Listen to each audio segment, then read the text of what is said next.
నమస్కారం G news కి స్వాగతం నేను స్వప్న ముందుగా హెడ్లైన్స్ చూద్దాం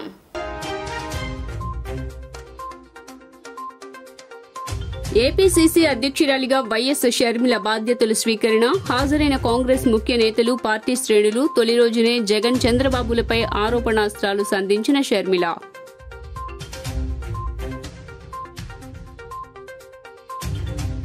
బాధ్యతల స్వీకరణ ముందే షర్మిలకు జలక్కిచ్చిన రాష్ట్ర ప్రభుత్వం గన్నవరం నుండి ర్యాలీగా బయలుదేరిన షర్మిల కాన్వాయ్ను ఎనికేపాడు వద్ద అడ్డుకున్న పోలీసులు సిటీలోకి ర్యాలీకి పర్మిషన్ లేదంటూ దారి మళ్లింపు రోడ్డు మీద బైఠాయించి నిరసన వ్యక్తం చేసిన కాంగ్రెస్ నేతలు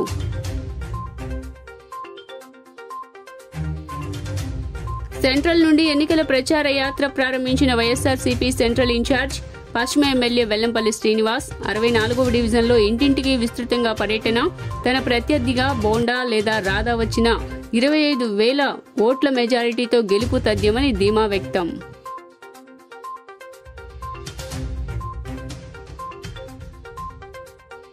అరుదైన గౌరవాన్ని దక్కించుకున్న ముత్యాలంపాడు సాయిబాబా మందిరం కోటి రుద్రాక్షల అభిషేకంతో ఇంటర్నేషనల్ బుక్ ఆఫ్ రికార్డ్స్ లోకెక్కిన బాబా మందిరం ఇటీవలే అమృత్సర్ లో జరిగిన కార్యక్రమంలో మందిర గౌరవ అధ్యక్షులు పూనూరు గౌతమ్ రెడ్డికి ఆత్మీయ సత్కారం ప్రశంసాపత్రం అందజేత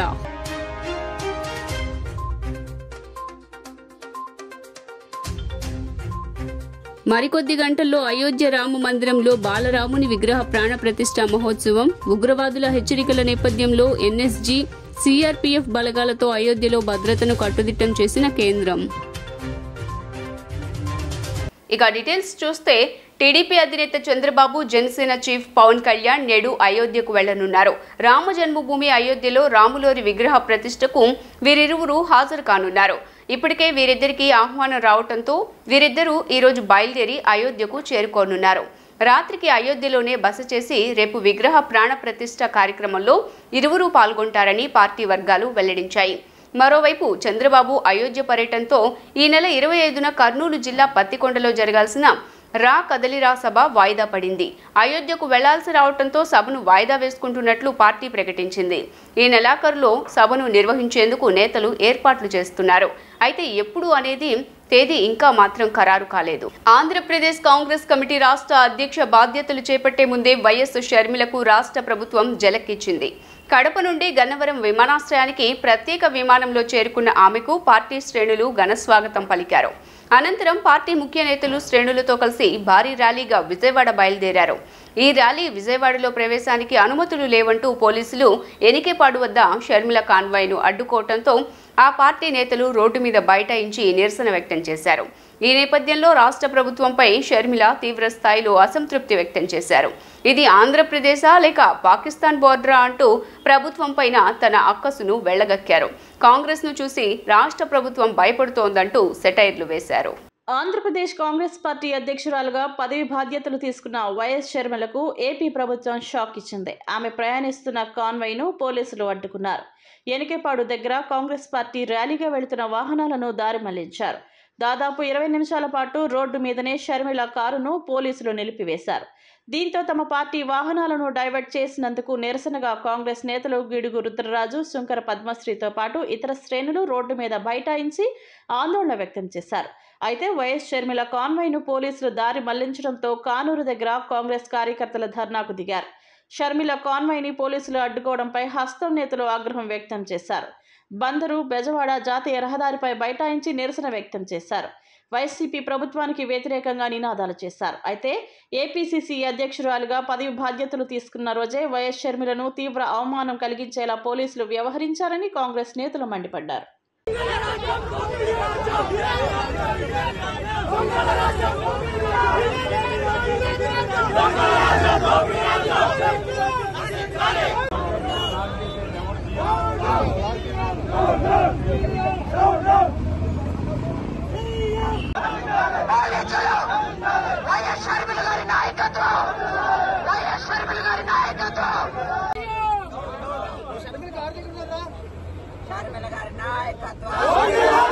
బీజేపీ వైసీపీ టీడీపీలపై తీవ్రమైన విమర్శలు చేశారు ఏపీ పీసీసీ అధ్యక్షురాలు వైఎస్ షర్మిల ప్రస్తుతం రాష్ట్రంలో ఎక్కడ చూసినా ఇసుక మాఫియా లిక్కర్ మాఫియా మైనింగ్ మాఫియాలు రాజ్యమేలుతున్నాయని విమర్శించారు ఎక్కడ చూసినా దోచుకోవటం దాచుకోవటమే ఉందన్నారు. భూతద్దంలో వెతికి చూసినా ఏపీలో ఎక్కడ అభివృద్ధి కనిపించడం లేదని ఘాటు వ్యాఖ్యలు చేశారు. ఆంధ్రప్రదేశ్ కాంగ్రెస్ అధ్యక్షురాలుగా వైఎస్ షర్మిల బాధ్యతలు స్వీకరించారు. కానూరులోని కళ్యాణ మండపంలో ఏర్పాటు చేసిన కార్యక్రమంలో మాట్లాడిన ఆమె బీజేపీ, వైసీపీ, టీడీపీలపై తీవ్రమైన విమర్శలు చేశారు. గత 10 ఏళ్లలో రాష్ట్రానికి 10 పరిశ్రమలైనా వచ్చాయా అని ప్రశ్నించారు. ఉద్యోగాలు ఇస్తామని చెప్పి ఏపీ ప్రజలను బీజేపీ మోసం చేసిందన్నారు. బీజేపీ ఒక మతతత్వ పార్టీ అని, మతాల మధ్య అగ్గిపెట్టే చలి కాచుకుంటుందని విమర్శించారు. ప్రస్తుతం రాష్ట్రంలో ఎక్కడ చూసినా ఇసుక మాఫియా, లిక్కర్ మాఫియా, మైనింగ్ మాఫియాలు రాజ్యమేలుతున్నాయని విమర్శించారు. ఎక్కడ చూసినా దోచుకోవడం దాచుకోవడమే ఉందన్నారు. భూతద్దంలో వెతికి చూసినా ఏపీలో ఎక్కడ అభివృద్ధి కనిపించడం లేదని ఘాటు వ్యాఖ్యలు చేశారు.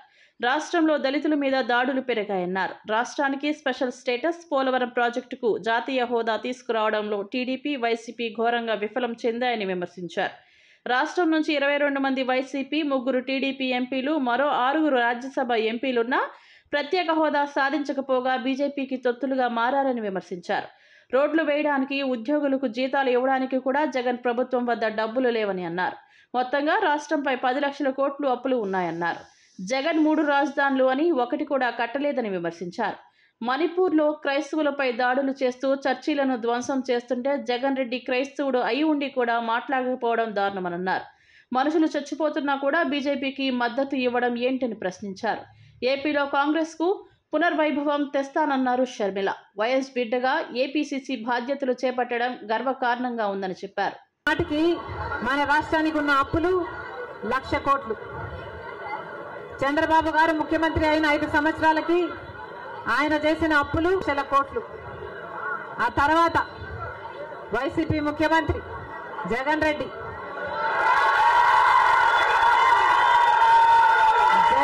గారు చేసిన అప్పులు 3 లక్షల కోట్లకు పైన.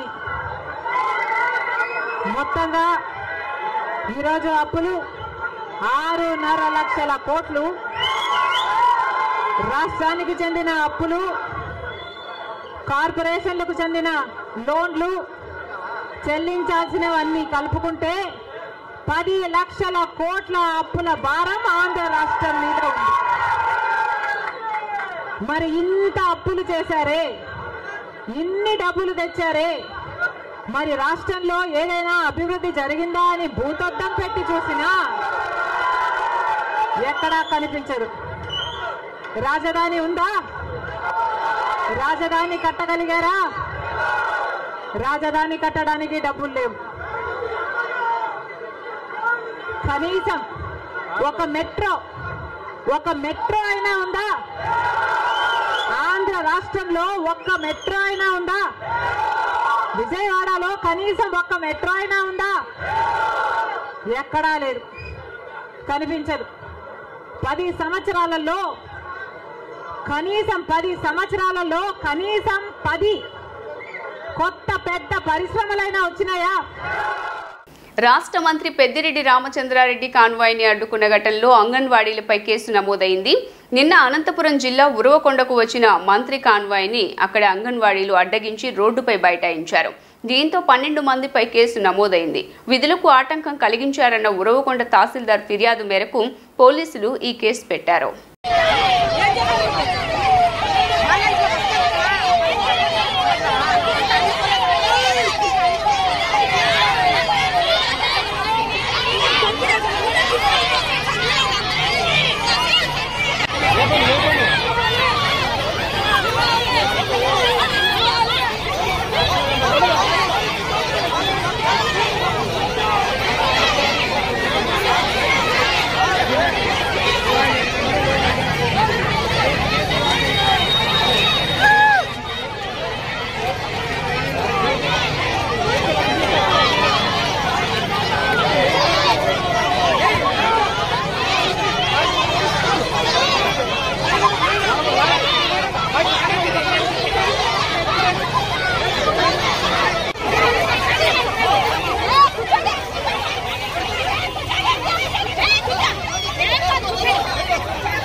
మందిరం ప్రారంభోత్సవం సందర్భంగా అయోధ్యలో ప్రభుత్వం కట్టుదిట్టమైన భద్రతను ఏర్పాటు చేసింది. ఉగ్రవాదుల నుంచి బెదిరింపులు రావడంతో మరింత అప్రమత్తమైంది. ఏటీఎస్ కమాండోలు, పోలీసులు, సిఆర్పీఎఫ్ సిబ్బంది పహారా కాస్తున్నారు. యూపీ ఏటీఎస్ భద్రతను పర్యవేక్షిస్తోంది. డ్రోన్ జామర్ వ్యవస్థను ఏర్పాటు చేసి భద్రతను సమీక్షిస్తున్నారు. జైషే మహ్మద్ ఉగ్రవాద సంస్థ నుంచి రామ మందిరానికి బెదిరింపులు వచ్చిన సంగతి తెలిసిందే. ముత్యాలంపాడు శ్రీ షిరిడి సాయిబాబా మందిరం అరుదైన గౌరవాన్ని దక్కించుకుంది. గత ఏడాది బాబావారికి నిర్వహించిన కోటి రుద్రాక్షల అభిషేక మహోత్సవం సరికొత్త రికార్డు నెలకొల్పింది. ఇంటర్నేషనల్ బుక్ ఆఫ్ రికార్డ్స్లో తన పేరును నమోదు చేసుకుంది. పంజాబ్ రాష్ట్రంలోని అమృత్సర్ నగరంలో ఇటీవల జరిగిన ఈవెంట్లో ఇంటర్నేషనల్ బుక్ ఆఫ్ రికార్డ్స్ నిర్వాహకులు, బాలీవుడ్ ప్రముఖుల సమక్షంలో ముత్యాలంపాడు షిరిడి సాయిబాబా మందిరం గౌరవ అధ్యక్షులు డాక్టర్ పూనూరు గౌతమ్ రెడ్డికి ఆత్మీయ సత్కారాన్ని అందజేసి ఇంటర్నేషనల్ బుక్ ఆఫ్ రికార్డ్స్ ప్రశంసా పత్రాన్ని అందజేయడం జరిగింది. ఈ కార్యక్రమ వివరాలను తెలియజేస్తూ ఆదివారం బాబా మందిర ప్రాంగణంలో జరిగిన పాత్రికేయుల సమావేశంలో గౌతమ్ రెడ్డి తన అనుభవాలను మీడియాకు వెల్లడించారు. ముత్యాలంపాడు షిరిడి సాయిబాబా మందిరం ఆవిర్భావం నాటి నుండి భక్తులలో ఆధ్యాత్మిక చింతన పెంపొందించడంతో పాటు సమాజ సేవకు నిరంతరం కృషి చేయడం జరుగుతుందన్నారు. ఈ క్రమంలోనే నిత్యాన్నదానం, పేద విద్యార్థులకు ఉపకారవేత్తలు, పబ్లిక్ పరీక్ష ఫీజులు చెల్లింపు, వైద్య శిబిరాలు నిర్వహించడం జరుగుతుందన్నారు. అంతేకాకుండా బాబా వారికి నారికేళాభిషేకము, తండోభిషేకం వంటివి ఘనంగా నిర్వహించడం జరిగిందని, ఇదే క్రమంలో నేపాల్ నుండి తీసుకువచ్చిన స్వచ్ఛమైన కోటి రుద్రాక్షలతో సాయిబాబా వారికి నిర్వహించిన కోటి రుద్రాభిషేకం మహోత్సవం కార్యక్రమం విశ్వవ్యాప్తం అయిందని హర్షం వ్యక్తం చేశారు. ఈ కార్యక్రమాన్ని ఆది నుండి పర్యవేక్షించిన ఇంటర్నేషనల్ బుక్ ఆఫ్ రికార్డ్స్ ప్రతినిధులు ఇటీవల అమృత్సర్లో జరిగిన కార్యక్రమంలో మెమెంటోని ప్రశంసా పత్రాన్ని అందజేయడం జరిగిందని మీడియాకు తెలియజేశారు. భవిష్యత్తులో బాబా మందిరం ఆధ్వర్యంలో ఆధ్యాత్మిక, సామాజిక సేవ కార్యక్రమాలు మరింతగా ఇమ్మడింప చేయనున్నట్లు తెలియజేశారు. మనం చేసినటువంటి నారికేళ అభిషేకానికి సంబంధించినట్లయితే ముగ్గురికి సంబంధించినంత వరకు wonder book of records, world book of records వాళ్ళు కూడా దీనికి అవార్డులు ఇవ్వటం అనేటువంటి జరిగింది. తదనంతరం మేము తీసుకున్నటువంటి తండులాభిషేకం, బియ్యంతో అభిషేకం చేసినటువంటి సందర్భంలో కూడా 3 అవార్డులు రావటం జరిగింది. మొన్న జరిగినటువంటి కోటి రుద్రాక్ష కార్యక్రమానికి సంబంధించి ఈ ప్రపంచంలోనే ఏ ఒక్కళ్ళు కూడా కోటి రుద్రాక్షలు ఒకే చోట సముపార్జించడమే కాకుండా సమకూర్చడం అనేటువంటి జరగల.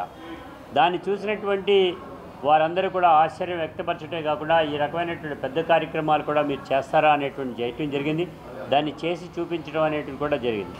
ఈ సందర్భంగా ఈ దేశంలో ఉండేటువంటి wonder book of records, Asia book of records, India book of records, అదేవిధంగా ఇంటర్నేషనల్ బుక్ ఆఫ్ రికార్డ్స్, ఈ నలుగురు కూడా ఇక్కడికి రావటం, వారందరూ కూడా దాన్ని తిలకించడం, దాన్ని అంతా పరీక్ష చేయటం, ఆ రికార్డ్స్ అన్నింటినీ కూడా ఆంధ్ర షిరిడిగా పేరుగాంచినటువంటి ముత్యాలంపాడు సాయిబాబా మందిరానికి ఇవ్వటం జరిగింది.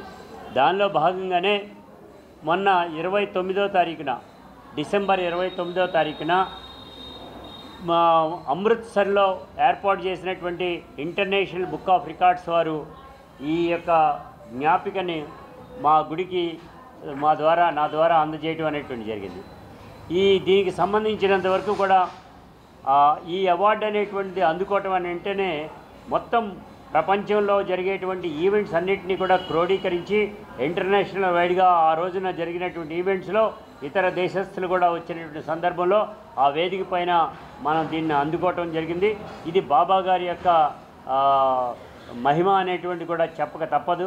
అంత విశిష్టమైనటువంటి ఈ కార్యక్రమాన్ని తతిమా వచ్చినటువంటి 3 రికార్డ్స్ని కూడా wonder book of records, Asia book of records ఇవన్నిటిని కూడా గుడికే వారు వచ్చి ఇవ్వటం అనేటువంటి కూడా జరిగింది. తదనంతరం జరిగినటువంటి దానిలో మేము తీసుకునేటువంటి చర్యల్లో భాగంగానే ఈ గుడికి సంబంధించినంత వరకు కూడా, ఈ దేవాలయానికి సంబంధించినంత వరకు కూడా ముఖ్యంగా పేద విద్యార్థులు ఉంటే వారందరికీ చదువులు చెప్పించాలనే ఉద్దేశంతోనే 10th క్లాస్ చదివేటువంటి పిల్లలందరి యొక్క పరీక్ష ఫీజులు అన్నీ కూడా లక్షలాది రూపాయలు అయినప్పటికీ కూడా మేమే గుడి తరఫున మేము కట్టి చదివించడం అనేటువంటి జరుగుతోంది. దీనికి తోడు ఇక్కడ విశిష్టమైనటువంటి కార్యక్రమంగా గుడి ముందే ఉండేటువంటి యాచగుర్తి చేసుకునేటువంటి ఆయనే డైరెక్ట్గా ఆయనకు వచ్చిన డబ్బులన్నీ కూడా దేవాలయానికి ఇవ్వటం, ఒక 3 లక్షల వరకు కూడా గోశాలను నిర్మాణం చేయడానికి కూడా ఇవ్వటం అనేది జరిగిందంటేనే అర్థమవుతా ఉంది ఎంతటి మహిమ లేకపోతే కనుక ఇంత ప్రాచుర్యానికి ఇది వస్తుందనేటువంటిది. దీన్ని బేస్ చేసుకుని మేము కూడా చెప్పేటువంటిది భవిష్యత్తులో ఎటువంటి పరిస్థితులు అయినా కానీ కూడా ఈ మందిరాన్ని ఆదరించమని, ఈ మందిరానికి సంబంధించినంత వరకు కూడా విశిష్టమైనటువంటి కార్యక్రమాలు ఏవి చేయాలన్నా మీ మనసుల్లో కూడా, భక్తిజన మనసుల్లో కూడా వచ్చినా మా నోటీస్కి తీసుకురండి, మేము అన్నీ కూడా అందుబాటులో తీసుకొస్తామని ఈ సందర్భంగా కూడా తెలియజేస్తా ఉన్నాం. విజయవాడ సెంట్రల్లో తన ప్రచార యాత్రను ప్రారంభించారు మాజీ మంత్రి ఎమ్మెల్యే వెల్లంపల్లి శ్రీనివాసరావు. అధిష్టానం సెంట్రల్ సీటు కేటాయించిన క్రమంలో ఎన్నికల ప్రచారాన్ని ప్రారంభించిన తొలి రోజునే టీడీపీపై విరుచుకుపడ్డారు వెల్లంపల్లి. ఈ నియోజకవర్గం నుండి 25,000 మెజారిటీతో గెలుపొందడం తథ్యమంటూ ధీమా వ్యక్తం చేసిన ఆయన, బోండా ఉమానా, వంగవీటి రాధానా నిలబెట్టేది అనేది తేల్చుకోవాలంటూ టీడీపీకి బహిరంగ సవాల్ విసిరారు. 2024లో ఎన్నికలలో గెలుపు లక్ష్యంగా ముందుకు వెళుతున్న వైఎస్ఆర్సీపీ అధిష్టానం నియోజకవర్గ సీట్ల మార్పు కేటాయింపుల భాగంగా పార్టీ పెద్దల సూచన మేరకు విజయవాడ సెంట్రల్ నియోజకవర్గం నుండి తన ప్రచార యాత్రను ప్రారంభించారు మాజీ మంత్రి ఎమ్మెల్యే వెల్లంపల్లి శ్రీనివాసరావు. ఇందులో భాగంగా సెంట్రల్ నియోజకవర్గ వైఎస్ఆర్సీపీ కార్పొరేటర్లు, డివిజన్ అధ్యక్ష కార్యదర్శులను, పార్టీ శ్రేణులను కలుపుకొని 64వ డివిజన్ ఎర్రగండ్ల తిరుపతమ్మతో కలిసి కడ్రికలోని స్థానిక దుర్గమ్మ దేవాలయంలో పూజలు నిర్వహించిన అనంతరం వెల్లంపల్లి గడప గడప ప్రచార యాత్రను ప్రారంభించారు. ఈ సందర్భంగా మీడియాతో మాట్లాడిన వెల్లంపల్లి శ్రీనివాసరావు, విజయవాడ సెంట్రల్ నియోజకవర్గం వైఎస్ఆర్సీపీకి అడ్డా అని ధీమా వ్యక్తం చేశారు. స్థానిక శాసనసభ్యుడు మల్లాది విష్ణు సూచనలు, సలహాల మేరకే తన పర్యటన జరుగుతుందని స్పష్టం చేశారు. ఈ నియోజకవర్గం నుండి 25,000 మెజారిటీతో తాను గెలుపొందడం ఖాయమని ధీమా వ్యక్తం చేసిన ఆయన, ఇక టీడీపీ తరపున సెంట్రల్ నుండి బోండా ఉమానా, వంగవీటి రాధానా ఈసారి ఎన్నికల బరిలో నిలబెట్టేది అనేది చంద్రబాబు తేల్చుకోవాలంటూ సవాల్ విసిరారు.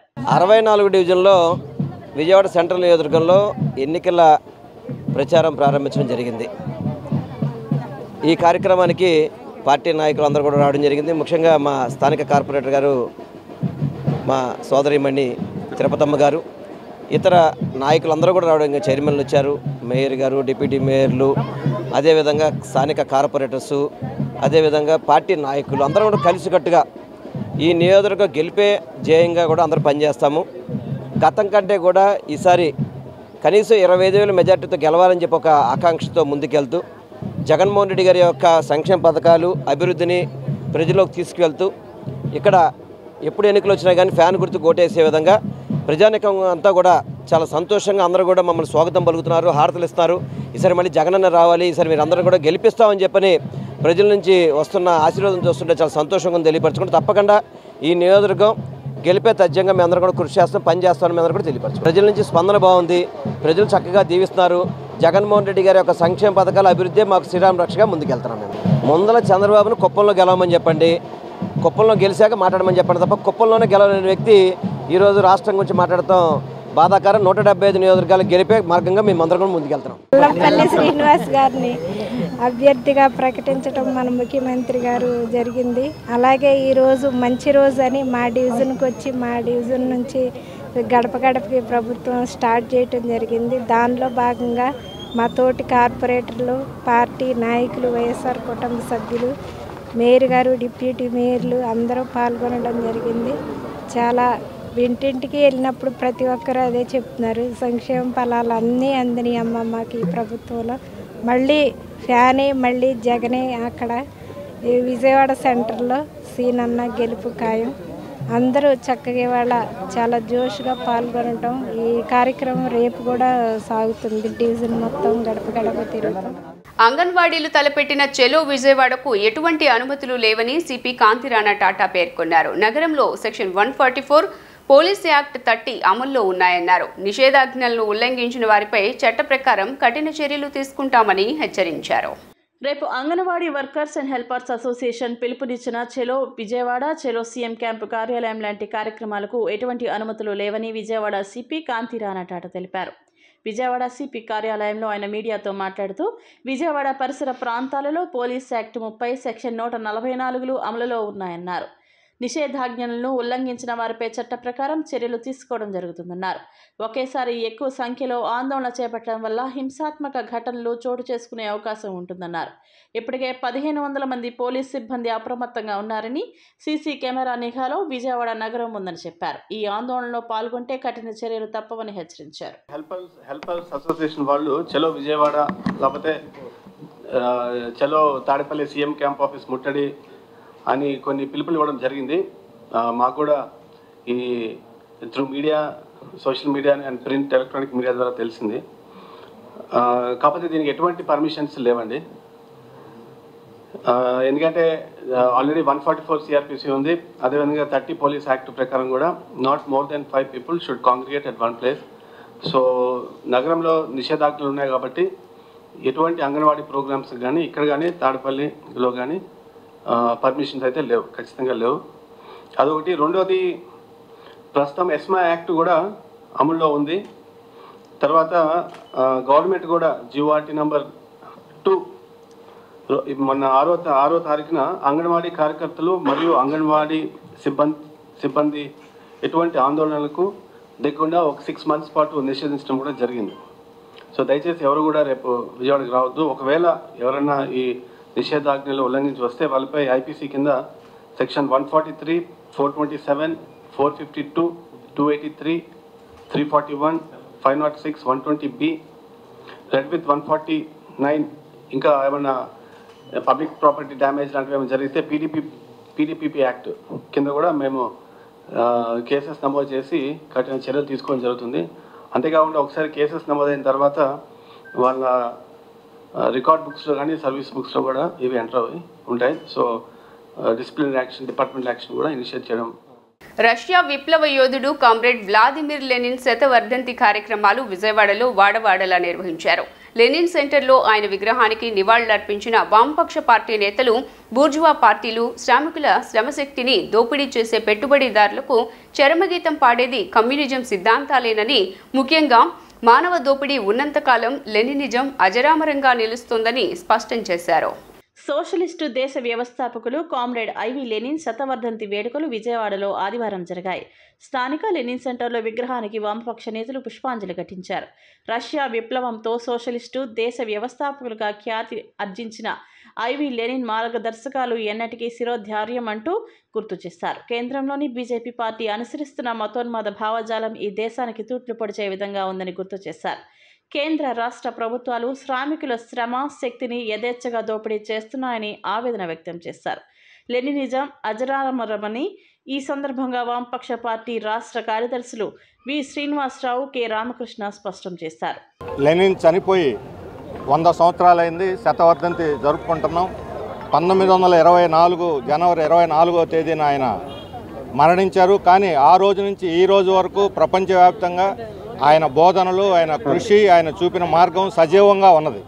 మార్క్సిజం లెనినిజం కాలం చెల్లింది, ఇప్పుడు పనికిరాదు, ఈ మారిన పరిస్థితులు అని చెప్పినటువంటిది పనికి మాలినటువంటి వాదన.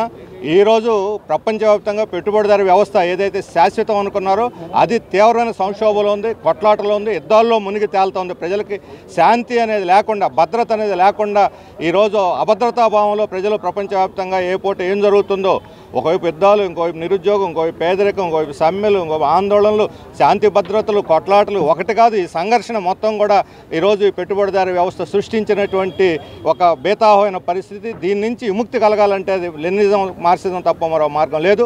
21వ శతాబ్దంలో ఈరోజు విస్తరిస్తున్న ప్రపంచీకరణకి దారి చూపుతున్నటువంటి సిద్ధాంతమే లెనినిజం. ఈ లెనినిజం ఈరోజు అమెరికా ఆధిపత్యానికి వ్యతిరేకం కావచ్చు, ఈరోజు పాలకవర్గాల దోపిడీకి వ్యతిరేకం కావచ్చు. ఇది తప్ప ఇంకో మార్గం లేదు. ఈరోజు ఆయన బతుకున్నప్పుడు చెప్పాడు, పాలకులు వాళ్ళు దాన ధర్మాలు చేయడానికి సిద్ధపడతారు తప్ప వేతనాలు పెంచడానికి సిద్ధపడరని. ఈరోజు పాలకుల తీరు చూస్తే మనకు అర్థమవుతుంది.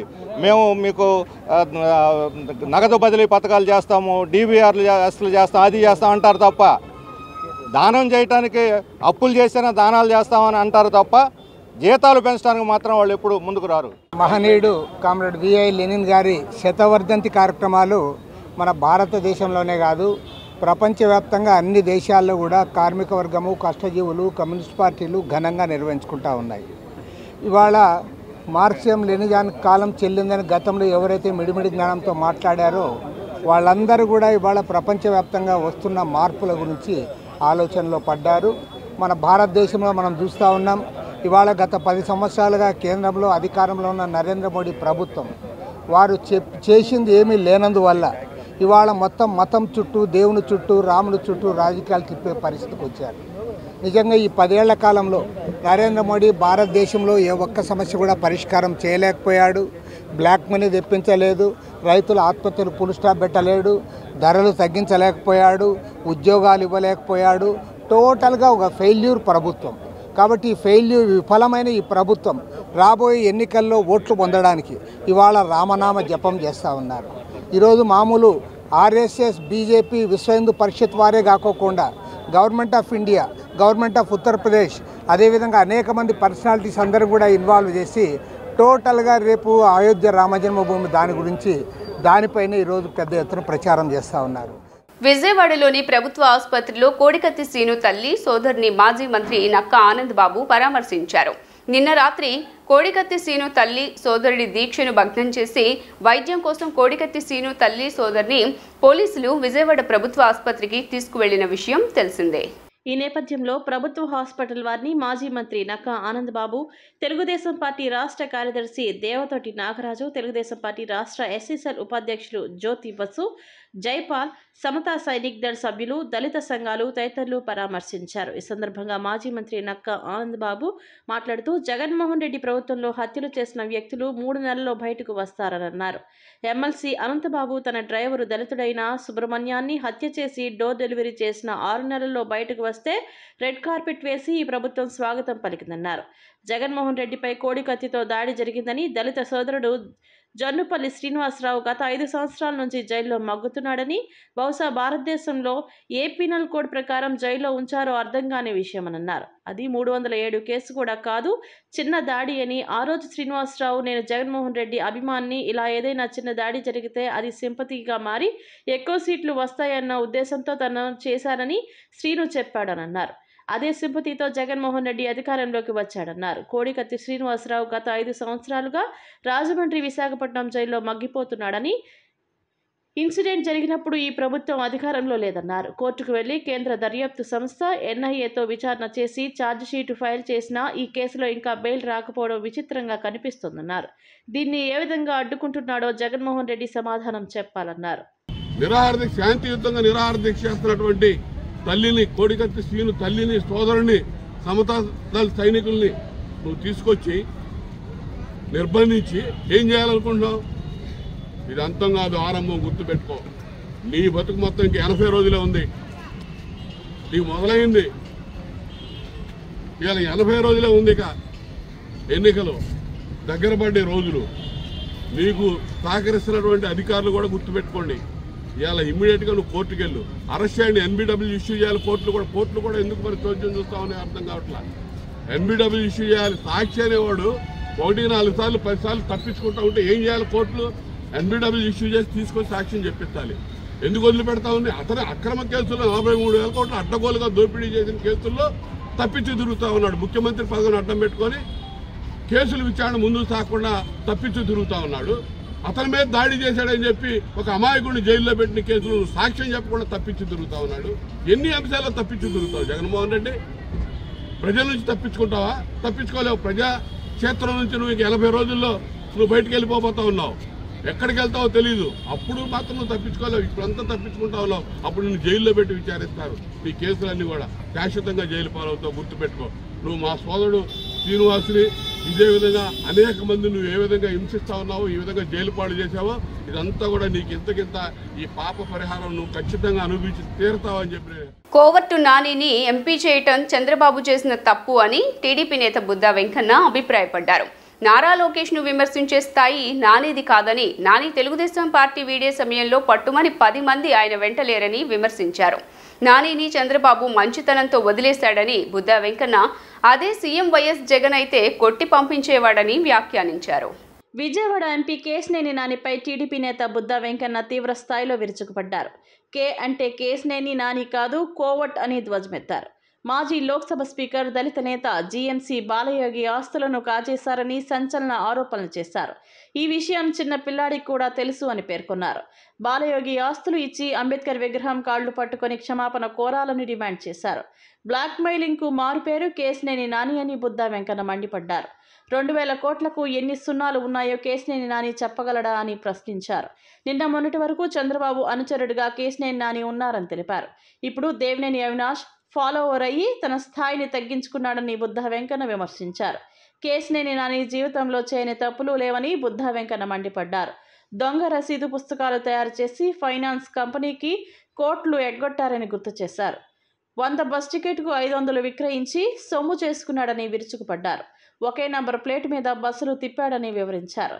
విజయవాడలో భూ కబ్జాలకు పేటెంట్ ఉన్న ఒకే వ్యక్తి కేశినేని నాని అని బుద్ధా వెంకన్న ఆగ్రహం వ్యక్తం చేశారు. కాల్ మనీ అంటే ఏంటో చెప్పగలవా అని సవాల్ విసిరారు. మా పాత తెలుగుదేశం పార్టీ సభ్యుడు వైసీపీకి కోవర్ట్ అయినటువంటి కేశినేని నాని బర్త్డే అంట. ఆయనకు ముందు బర్త్డే శుభాకాంక్షలు చెప్తూ ఆయనకి బర్త్డే గిఫ్ట్ ఇస్తున్నా. ఏంటయ్యా గిఫ్ట్ అంటే ఆయన నీచ నికృష్టమైనటువంటి వ్యక్తి. అతను చేసిన చెడ్డ పనులు విజయవాడలో రాజకీయ పార్టీలో ఏ రాజకీయ నాయకుడు చేయనటువంటి చెడ్డ పనులు చేసి బ్లాక్మెయిలింగ్కి మారుపేరుగా చంద్రబాబు నాయుడు గారి మనస్తత్వం తెలుసు మీ అందరికీ. ఆయన ఏంటంటే కొద్దిగా మృదు స్వభావి, ఒక సాఫ్ట్గా వెళ్ళాలి, ఎవరిని అర్పు చేయకూడదు అనే మనస్తత్వం కలిగిన నాయకుడు చంద్రబాబు నాయుడు గారు. అలాంటి చంద్రబాబు నాయుడు గారిని కూడా బ్లాక్మెయిలింగ్ చేసి అండ్ విజయవాడ నగరంలో ఏదన్నా మాట్లాడితే రాష్ట్రం అంతా సంచలనం అయింది కాబట్టి బ్లాక్మెయిలింగ్ చేసి రాజకీయాల్లోకి వచ్చిన మరుక్షణం నుంచే బ్లాక్మెయిలింగ్ మొదలుపెట్టాడు. 2000 కోట్ల ఆస్తులు నష్టపోయానని జగన్మోహన్ రెడ్డి ఇంటికాడ చెప్పాడు. 2000 కోట్లకి ఎన్ని సున్నాలు ఉన్నాయో నాని చెప్పగలడా? ఒకటి, నాని 2014లో ఎలక్షన్ అప్పుడు వీటిలో అతనికి ఎన్ని కోట్ల ఆస్తుందో ఒకసారి బయటపెట్టమనండి. ముఖ్యమంత్రి వైఎస్ జగన్మోహన్ రెడ్డిపై యుగ తులసి పార్టీ అధ్యక్షుడు కె శివకుమార్ తీవ్ర అసంతృప్తిని వ్యక్తం చేశారు. 13 సంవత్సరాల క్రితం వైఎస్ఆర్ కాంగ్రెస్ పేరిట తాను నమోదు చేసుకున్న రాజకీయ పార్టీని కైవసం చేసుకుని అధికారంలోకి వచ్చిన జగన్మోహన్ రెడ్డి వైఎస్ఆర్ ఆశయాలను తుంగలో తొక్కడమే కాకుండా ప్రజలపై మోయలేని భారాలు, రాష్ట్ర ఖనిజ సంపదను అడ్డగోలుగా దోచుకోవటం, కులాలను రెచ్చగొట్టి నేతల మధ్య చిచ్చు పెట్టడం వంటి విధానాలతో సహా ఆంధ్రప్రదేశ్ని అన్ని రంగాలలోనూ భ్రష్టు పట్టించారంటూ మండిపడ్డారు. యుగ తులసి పార్టీ అధ్యక్షులు కె శివకుమార్ ఆదివారం విజయవాడ ప్రెస్ క్లబ్లో మీడియా సమావేశం నిర్వహించారు. ఈ సందర్భంగా మీడియాతో మాట్లాడిన ఆయన 13 సంవత్సరాల క్రితం వైఎస్ఆర్ మరణాంతరం యువజన శ్రామిక రైతు కాంగ్రెస్ పార్టీ పేరిట తన నమోదు చేసుకున్న వైఎస్ఆర్సీపీని తన నుండి చేజిక్కించుకున్న జగన్మోహన్ రెడ్డి 2019లో అధికారంలోకి వచ్చినాక ఈ రాష్ట్ర పరిపాలన సక్రమంగా చేపట్టలేకపోయారని విమర్శించారు. ఆ పార్టీలో సగం మంది ఎమ్మెల్యేలకి వైఎస్ఆర్సీపీ అంటే అర్థమేమిటో కూడా తెలియదు అంటూ ఒకంత అసహనం వ్యక్తం చేశారు. వైఎస్ఆర్ తనయునిగా జగన్మోహన్ రెడ్డికి అవకాశం ఇచ్చిన రాష్ట్ర ప్రజలకు శటగోపురం పెట్టారంటూ మండిపడ్డారు. జగన్ పాలనలో అన్ని రంగాలు వైఫల్యం చెందాయని, ప్రజలు ఈ ప్రభుత్వంపై తీవ్ర అసంతృప్తితో ఉన్నారని పేర్కొన్నారు. ఆఖరికి తిరుమల తిరుపతి దేవస్థానాన్ని భ్రష్టు పెట్టించిన ఘనత జగన్కి దక్కుతుందన్నారు. యుగ తులసి పార్టీ పేరిట రానున్న అసెంబ్లీ పార్లమెంటు ఎన్నికలలో 175 అసెంబ్లీ 25 పార్లమెంట్ నియోజకవర్గాలలో తమ పార్టీ అభ్యర్థులను నిలబెట్టనున్నట్లు తెలియజేశారు. ప్రజా సంక్షేమమే ధ్యేయంగా తమ పరిపాలన ప్రజల్లోకి తీసుకువెళ్లేందుకు యుగ తులసి పార్టీని స్థాపించినట్లు ఈ సందర్భంగా కె శివకుమార్ తెలియజేశారు. ఆంధ్రప్రదేశ్లో ఉన్నటువంటి ప్రభుత్వం కరెక్టుగా 13 సంవత్సరాల క్రితం, ఇప్పుడు ఆంధ్రప్రదేశ్లో ఉన్నటువంటి ప్రభుత్వం 13 సంవత్సరాల క్రితం పురుడు పోసుకున్నటువంటి పార్టీ వైఎస్ఆర్ కాంగ్రెస్ పార్టీ. అందరికీ తెలుసు, వైఎస్ఆర్ కాంగ్రెస్ పార్టీ అనగానే బహుశా ఇప్పుడున్నటువంటి 151 మంది ఎమ్మెల్యేలకి 22 మంది ఎంపీలకి వైఎస్ఆర్ కాంగ్రెస్ పార్టీ పూర్తి అర్థం అబ్రివేషన్ చెప్పమంటే 150 మంది కూడా చెప్పలేనటువంటి పరిస్థితి.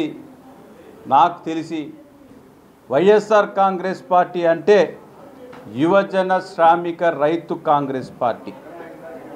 ఈ పార్టీని నేను రాజశేఖర్ రెడ్డి గారు మరణం తర్వాత రాజశేఖర్ రెడ్డి గారి మీద ఉన్నటువంటి అభిమానంతో ఈ పార్టీని నేను స్థాపించి రాజశేఖర్ రెడ్డి గారి కుమారుడు ఈ పార్టీని నడుపుతా అంటే బేషరతుగా నేను వారికి అప్పగించడం జరిగింది. రాజశేఖర్ రెడ్డి గారి ఆశయాలని ఉభయ తెలుగు రాష్ట్రాల్లో ప్రతి ఒక్కరికి కూడా ప్రజలకి తాను సంక్షేమ పథకాలు ఏ మాదిరిగా అయితే రాజశేఖర్ రెడ్డి గారు ప్రతి ఒక్కరికి కూడా చేరదీశారో ఆ మాదిరిగా యువజన శ్రామిక రైతు ఈ 3 వర్గాలకి న్యాయం చేస్తాడన్నటువంటి పూర్తి నమ్మకం విశ్వాసంతో తండ్రి మార్గంలో తనయుడు నడుస్తాడని జగన్మోహన్ రెడ్డి గారికి ఈ పార్టీని నేను అప్పచెప్పడం జరిగింది. అయోధ్యలో శ్రీ బాలరామచంద్ర స్వామి వారి విగ్రహ ప్రాణ ప్రతిష్ఠ మహోత్సవాన్ని పురస్కరించుకుని రేపు పెనుమాక గ్రామంలో వెంచేసి ఉన్న శ్రీ వైష్ణవ మహాదివ్య క్షేత్రంలో యాగశాలను శాస్త్రోక్తంగా ప్రారంభించనున్నట్లు శ్రీ వైష్ణవ మహాదివ్య క్షేత్ర సేవా సంఘం అధ్యక్షులు దూపుగుంట్ల శ్రీనివాసరావు తెలిపారు. అయోధ్యలో జరగనున్న కార్యక్రమానికి గుర్తుగా యాగశాల ఏర్పాటు చేసినట్లు ఆయన తెలియజేశారు. శ్రీ వైష్ణవ మహాదివ్య క్షేత్రంలో రేపు జరగనున్న యాగశాల ప్రారంభోత్సవ కార్యక్రమంతో పాటు శ్రీ సీతారామచంద్రుల కళ్యాణ మహోత్సవంలో భక్తులు పెద్ద ఎత్తున పాల్గొనాలని పిలుపునిచ్చారు. గుంటూరు జిల్లా తాడేపల్లి మండలం పెనుమాక గ్రామంలో ప్రసిద్ధిగాంచిన శ్రీ వైష్ణవ మహాదివ్య క్షేత్రంలో శ్రీ వైష్ణవ మహాదివ్య క్షేత్ర సేవా సంఘం ఆధ్వర్యంలో శ్రీ సీతారామచంద్రుల కళ్యాణ మహోత్సవాలు వైభవంగా జరుగుతున్నాయి. ఇందులో భాగంగా నిర్వహించిన పూజా క్రతువులో పలువురు దంపతులు పాల్గొన్నారు. ఈ కార్యక్రమం ఉద్దేశించి శ్రీ వైష్ణవ మహాదివ్య క్షేత్ర సేవా సంఘం ప్రధాన కార్యదర్శి దూపుగుంట్ల శ్రీనివాసరావు మాట్లాడుతూ అయోధ్యలో రేపు శ్రీ బాలరామచంద్ర స్వామి వారి ప్రాణ ప్రతిష్ఠ మహోత్సవం జరగనున్న సందర్భంగా తమ దివ్య క్షేత్రంలో నూతనంగా నిర్మించిన యాగశాలను శాస్త్రోక్తంగా ప్రారంభించుకున్నట్లు తెలియజేశారు. అనంతరం యజ్ఞ పూర్ణాహుతి, సాయంత్రం శ్రీ కళ్యాణ వెంకటేశ్వర స్వామి వారి దేవాలయ ముఖ మండపంలో శ్రీ సీతారామచంద్ర స్వామి వారి తిరు కళ్యాణ మహోత్సవం అంగరంగ వైభవంగా నిర్వహించనున్నామని ఆయన తెలియజేశారు. భక్తులు ఈ కళ్యాణోత్సవంలో పాల్గొని స్వామివారి దివ్య ఆశీస్సులు పొందాలని కోరారు. అనంతరం ఆలయ ప్రధాన అర్చకులు బాలాజీ రంగాచార్యులు మాట్లాడుతూ ఏప్రిల్ 23వ తేదీ చైత్ర పౌర్ణమి నుండి ఏడాది పాటు అఖండ హనుమాన్ చాలీసా పారాయణం నిర్వహించనున్నామని తెలియజేశారు. 2025వ సంవత్సరంలో 1,00,000 మంది భక్తులతో విజయవాడ నగరంలో అఖండ హనుమాన్ చాలీసా పారాయణం నిర్వహిస్తామని తెలియజేశారు. భక్తులు ఈ కార్యక్రమంలో పాల్గొని హనుమాన్ దివ్య ఆశీస్సులు పొందాలని ఆయన కోరారు. శ్రీ వైష్ణవ మహాదేవి క్షేత్రనందు రేపటి రోజు ప్రపంచం మొత్తం ఎదురు చూసినటువంటి అయోధ్య శ్రీరామ మందిరం శ్రీ బాలరామచంద్ర స్వామి వారి యొక్క ప్రతిష్టా మహోత్సవం పురస్కరించుకొని ఆ యొక్క కార్యక్రమాన్ని ఇక్కడ కూడా మనం ఒక మంచి ఉద్దేశంతో రేపటి రోజు ఉదయం 8 గంటల నుండి ఇక్కడ ప్రతినిత్యం త్వరలో జరగబో యాగశాల కార్యక్రమాలని రేపటి రోజు గుర్తుగా రేపు ప్రారంభం చేయబోతున్నాం. రేపు ఉదయం 8 గంటల నుంచి సుమారు 2 గంటల వరకు కూడా యజ్ఞ కార్యక్రమం ఎంతో వైభవంగా జరగబోతుంది. ఆ కార్యక్రమంలో సుమారు 2 గంటలకి పూర్ణాహుతి కార్యక్రమం జరుగుతుంది. అట్లానే రేపు సాయంత్రం 6 గంటలకి మా దేవాలయంలో స్వామివారి శ్రీ సీతారామచంద్ర స్వామివారికి వైభవంగా కళ్యాణ మహోత్సవం జరగబోతున్నాం. దీన్ని ఈ చుట్టుపక్కల ఉన్నటువంటి ప్రతి ప్రాంతంలో వారు భక్తులు ఈ యొక్క విశేష కార్యక్రమంలో మీరందరూ విచ్చేసి స్వామివారి యొక్క కృపా కటాక్షాలు పొందుతారు. అట్లానే ఈ అయోధ్య రామ మందిరం పురస్కరించుకొని జరుగుతున్నటువంటి కార్యక్రమాల్లో భాగంగా ఏప్రిల్ 23వ తారీఖు చైత్ర పౌర్ణమి రోజు అఖండ హనుమాన్ చాలీసా పారాయణం.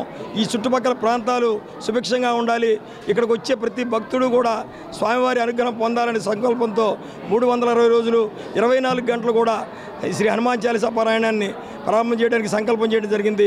దానికి పరిపూర్ణమైన అనుగ్రహాన్ని స్వామివారు మాకు ప్రసాదిస్తారని, దాన్ని ఎంతో గొప్పగా చేయించాలని చివరి రోజు 1,00,000 మందితో ఆ కార్యక్రమాన్ని విజయవాడ పరిసర ప్రాంతాలు చేస్తూ ఆ తర్వాత 3 రోజులు అయోధ్యలో మనం చక్కగా 3 రోజుల పూర్ణాహుతి కార్యక్రమాన్ని కూడా చేయడం జరుగుతుంది. ఇదంతా కూడా మా దేవాలయ ప్రధాన ఆచార్యుల వారి పర్యవేక్షణలో శ్రీమాన్ బాలాజీ రంగాచార్య స్వామి వారి పర్యవేక్షణలో ఈ మొత్తం కార్యక్రమం జరుగుతుంది. వైసీపీ ప్రభుత్వం అధికారంలోకి వచ్చిన తర్వాత దళితులపై దాడులు పెరిగాయని ఎన్టీఆర్ జిల్లా తెలుగు మహిళా అధ్యక్షురాలు చెన్నుపాటి ఉషారాణి అన్నారు. ఎస్సీలను మోసం చేసిన చరిత్ర ఒక్క జగన్మోహన్ రెడ్డికే దక్కుతుందన్నారు. ఓ పక్క దళితులను మోసం చేస్తూ మరోపక్క అంబేద్కర్ విగ్రహాన్ని ఆవిష్కరించారని తెలిపారు. రాష్ట్ర ప్రజలను మోసం చేసి సీఎం జగన్మోహన్ రెడ్డి అధికారంలోకి వచ్చాడని ఎన్టీఆర్ జిల్లా తెలుగు మహిళా అధ్యక్షురాలు చెన్నిపాటి ఉషారాణి అన్నారు. టీడీపీ నేత కేశినేని చిన్ని కార్యాలయంలో ఆమె మాట్లాడుతూ జగన్మోహన్ రెడ్డి అధికారంలోకి రావడానికి అనేక డ్రామాలు ఆడారని, అందులో కోడికత్తి డ్రామా ఒకటని అన్నారు. చిన్న గాయానికి నేటి వరకు కావాలని దళితుడైన కోడికత్తి శ్రీనుకి బెయిల్ కోసం రానివ్వకుండా చేస్తున్నారని చెప్పారు. దళితులను మోసం చేస్తూ అంబేద్కర్ విగ్రహాన్ని ఎలా ప్రారంభిస్తారని నిలదీశారు. కోడికత్తి కేసులో సీఎం జగన్ ఎందుకు సాక్ష్యం చెప్పరని ప్రశ్నించారు. తన కుమారుడికి న్యాయం జరగాలని తల్లి నిరాహార దీక్ష చేస్తుంటే ఆ దీక్షను భగ్నం చేశారని మండిపడ్డారు. జగన్మోహన్ రెడ్డి గారు ముఖ్యమంత్రి పదవిలోకి వచ్చిన తర్వాత ఆయన ముఖ్యమంత్రి అవడానికి ముందు ఆయన కేవలము ఎస్సీ సోదరిని మోసం చేసి, మహిళలను మోసం చేసి, అదే రకంగా బీసీలని మైనార్టీలని మోసం చేసి ఒక ముఖ్యమంత్రిగా ఇవాళ అధికారంలోకి వచ్చాక మనం గమనిస్తే ఆ రోజు 25/10/2018 విశాఖ ఎయిర్పోర్ట్లో జనపల్లి శ్రీనివాస్ అలియాస్ కోడికత్తి శ్రీనివాస్ అనే వ్యక్తి తన మీద ఒక యువకుడు దాడి చేశాడని చెప్పారు. కానీ ఆ రోజు పరిస్థితి చూసుకుంటే మన అందరికీ అర్థమవుతుంది. అతను చెప్పాడు, శ్రీనివాస్ అని అతను జగన్మోహన్ రెడ్డి గారి అభిమానిని, ఆయనకి మైలేజ్ కోసం నేను వచ్చాను, ఊరినే చిన్న ఘాటు పెట్టాను అని చెప్పాడు. ఆ రోజు జగన్మోహన్ రెడ్డి గారు ఒకటి చెప్పారు, నాకు ఆంధ్ర పోలీసుల మీద నమ్మకం లేదు, ఇక్కడ ట్రీట్మెంట్ నమ్మకం లేదని చెప్పారు. కానీ వైజాగ్ ఎయిర్పోర్ట్లో చూసుకుంటే ఆ రోజు అతనికి సెంటీమీటర్ కన్నా తక్కువగా, చాలా గాయం తక్కువగా ఉందని చెప్పి వైజాగ్లో ఎయిర్పోర్ట్లో డాక్టర్స్ చెప్పారు. కానీ ఇక్కడి నుంచి ఆయన శంషాబాద్ ఎయిర్పోర్ట్కి వెళ్ళి అక్కడి నుంచి హైదరాబాద్లో న్యూరోలో ఒక చోట ఆయన ట్రీట్మెంట్ చేయించుకొని సెంటీమీటర్ కూడా లేని దాని మీద 9 కుట్లు వేయించుకొని ప్రజల్ని మాయపుచ్చారు ఈ జగన్మోహన్ రెడ్డి గారు. అలాంటి శ్రీనివాసన్ అతనికి కనీసం బెయిల్ అనేది కూడా వచ్చే పరిస్థితిలో, చిన్న గాయానికి బెయిల్ కూడా వస్తుంది. అలాంటి పరిస్థితుల్లో కావాలని ఆ శ్రీనివాస్ని 5 సంవత్సరాల నుంచి కూడా జైల్లో పెట్టి ఇప్పటి వరకు కూడా రిమాండ్ ఖైదీగానే ఉంచి బెయిల్ కూడా రాకుండా చేసిన ఘనత ఈ జగన్మోహన్ రెడ్డి గారికి. దుష్టుల యొక్క పాలనలో నడుస్తున్నామండి. జగమందరికీ కూడా తెలిసిన సత్యము, ఏదో మనం అంబేద్కర్ విగ్రహము ఒక 400 కోట్లతోటి పెట్టి ఆ ఘనతని మనం సంపాదించుకొని ఆంధ్రప్రదేశ్ని ప్రపంచ దేశ రాష్ట్రాలలోనే నెంబర్ 1గా పెట్టామని మనకు మనం సంతోషపడటం కాదండి. దళితులని ఎన్ని హింసలు పెట్టి గత 4.5 సంవత్సరాల నుంచి కోడికత్తి కేసులో శ్రీను అనే అతన్ని ఎంత హింస పెట్టి అతను నేను ఈ పని చేయలేదు, ఆ విషయం అతనికి నేను జగన్ గారికి మైలేజీ కోసమే నేను చేశాను తప్పనిచ్చి నాకు ఏ స్వార్థం ఇందులో లేదు, నేను ఒక దళితుడిని అయ్యుండి కూడా నేను ఒక అంబేద్కర్ కోనసీమ పుట్టిన జిల్లాలోనే నేను పుట్టి పెరిగి ఒక దళిత వ్యక్తిగా నేను జీవించాను, నాకు ఎలాంటి స్వార్థము లేదు, నేనేదో పదవులు సంపాదించాలని కాదు, నా కుటుంబాన్ని నేను ఇది చేసుకోవాలని కాదు. అతని తల్లిదండ్రులు కూడా పేదవారు. ఈరోజు అతను 4.5 సంవత్సరాల నుంచి కూడా బెయిల్ లేకుండా ఈ రోజులో చిన్న హత్యలు చేసి ఎన్ని లేనిపోని కేసులు పెట్టించుకొని వెంటనే బెయిల్ మీద వచ్చేటువంటి పరిస్థితి. పులిచింతల ప్రాజెక్టు నుండి విజయవాడ నగరానికి సరఫరా అవుతున్న నీరు మలినమై వస్తోందని, హెడ్ వాటర్ ట్యాంక్ వద్ద నీరు ఫిల్టర్ అవ్వటం ఆలస్యమవుతోందని, కావున ప్రజలందరూ అప్రమత్తంగా ఉండాలని తూర్పు నియోజకవర్గ వైఎస్ఆర్సీపీ ఇన్ఛార్జ్ దేవినేని అవినాష్ పిలుపునిచ్చారు. ఈ మేరకు ప్రకటన విడుదల చేసిన అవినాష్ ప్రజలు మంచినీటిని కాచి వడపోసుకుని తాగాలని సూచించారు. సరఫరా చేసే నీటిలో కాల్షియం శాతం ఎక్కువగా ఉంది కాబట్టి కాచి వడపోసుకుని తాగాలని కొండ ప్రాంతంలో నివసించే ప్రజలకు సూచించారు. దీనిపై మున్సిపల్ కమిషనర్, నగర మేయర్ అధికారులతో మాట్లాడటం జరిగిందని, అతి త్వరలో సమస్య పరిష్కారానికి చర్యలు తీసుకుంటామని తెలిపారు. కొండపల్లి డిఏవి స్కూల్ ఎదురుగా ఉన్న ట్రైనింగ్ ఇన్స్టిట్యూట్ వద్ద పక్కన ముళ్ల పొదల్లో గుర్తు తెలియని వ్యక్తి మృతదేహం లభ్యమైంది. స్థానికుల సమాచారం మేరకు ఇబ్రహీంపట్నం పోలీసులు ఘటనా స్థలానికి చేరుకుని విచారిస్తున్నారు. పూర్తి వివరాలు తెలియాల్సి ఉంది. సంఘటనా స్థలానికి చేరుకున్న పోలీసులు శవ పంచనామా కొరకు మృతదేహాన్ని ప్రభుత్వ ఆసుపత్రికి తరలించారు. ఇబ్రహీంపట్నం పోలీసులు అనుమానాస్పద స్థితిలో మృతిగా కేసును నమోదు చేసి దర్యాప్తు చేపట్టారు.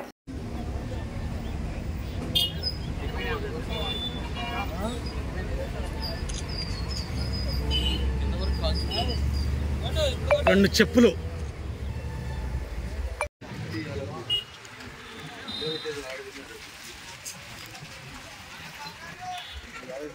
వార్తలు ముగించే ముందు ముఖ్యాంశాలు మరోసారి.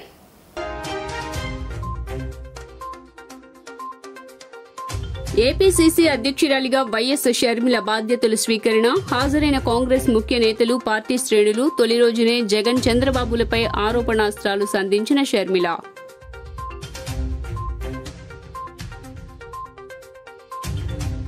బాధ్యతల స్వీకరణ ముందే షర్మిలకు జలక్కిచ్చిన రాష్ట్ర ప్రభుత్వం. గన్నవరం నుండి ర్యాలీగా బయలుదేరిన షర్మిల కాన్వాయ్ను ఎనికేపాడు వద్ద అడ్డుకున్న పోలీసులు. సిటీలోకి ర్యాలీకి పర్మిషన్ లేదంటూ దారి మళ్లింపు, రోడ్డు మీద బైఠాయించి నిరసన వ్యక్తం చేసిన కాంగ్రెస్ నేతలు.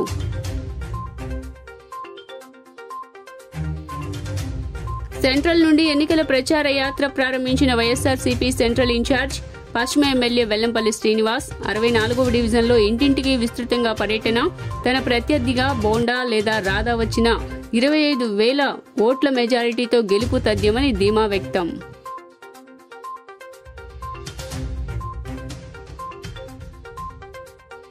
అరుదైన గౌరవాన్ని దక్కించుకున్న ముత్యాలంపాడు సాయిబాబా మందిరం. కోటి రుద్రాక్షల అభిషేకంతో ఇంటర్నేషనల్ బుక్ ఆఫ్ రికార్డ్స్ లోకెక్కిన బాబా మందిరం. ఇటీవలే అమృత్సర్లో జరిగిన కార్యక్రమంలో మందిర గౌరవ అధ్యక్షులు పూనూరు గౌతమ్ రెడ్డికి ఆత్మీయ సత్కారం, ప్రశంసాపత్రం అందజేత.